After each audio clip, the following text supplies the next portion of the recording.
Hi, guys. Dr. Hampton here with Amanda Decker, who was a guest on my Protecting Your Nest podcast, episode number 41, where we talked about why and how she helps her patients achieve metabolic health. She's doing a great job with that. Of course, I'll have a link to that episode in the show notes for this video. Amanda wanted to come and give you a clear understanding between the difference of total carbs and net carbs. Is something my patients always ask me about. So why not just make a video about it? So Amanda, I want you to take a moment and explain the difference between those two.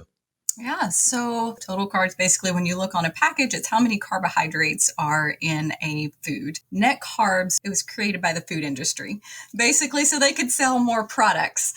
So net carbs is when you take your total carbs and you subtract out the fiber and the sugar alcohol. Both are okay, depending on the situation. So if you are a fairly metabolically healthy person, maybe you just want to tone up, maybe you want to be more health conscious, then net carbs is going to be completely fine for you. And fiber in general is a good thing for most people. If you don't have diabetes, if you don't have severe metabolic illness, net carbs is probably a great way to go. If you do have diabetes, if you've got other health problems that can be linked to insulin resistance or elevated insulin levels, then you probably need to look more at total carbs.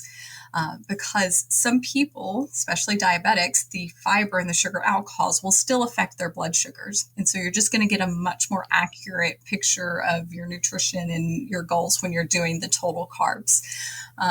So how to decide how many total carbs or how many net carbs, that's a whole nother situation. But I'm going to say it's going to depend on your goals and depend on your health. So if you do have diabetes and you're very poor health, I recommend you take the total carbs as low as you possibly can. And your quickest way to healing is probably going to be going down to the true ketogenic level of about 20 to 30 total carbs in a day. Now, as you get better, as you get healthier, you're probably going to be able to liberalize that up a little bit. But until we've reached that goal, we need to stay down at a tighter level, heal the body. If you are, say, someone who maybe just is a little borderline high blood pressure, and maybe you have about 20 pounds to lose. Okay, let's maybe look at closer to like a 50 to 60 total carbs. If you are someone who's highly athletic, you're going to be able to handle closer to that 80 to 100 carbs much easier.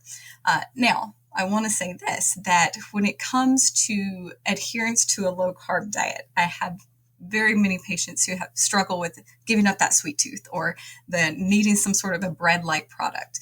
And what I tell them then is like, all right, I really want you to focus on total carbs because it's much easier for us to manage you and decide your sweet spot there. But if you're about to go have that brownie, let's go have a low net carb brownie instead of a full-fledged brownie, because that's going to keep us on track and not deter us as much as we were before. But overall, I think total carbs are much easier to manage. They give you a much clearer picture.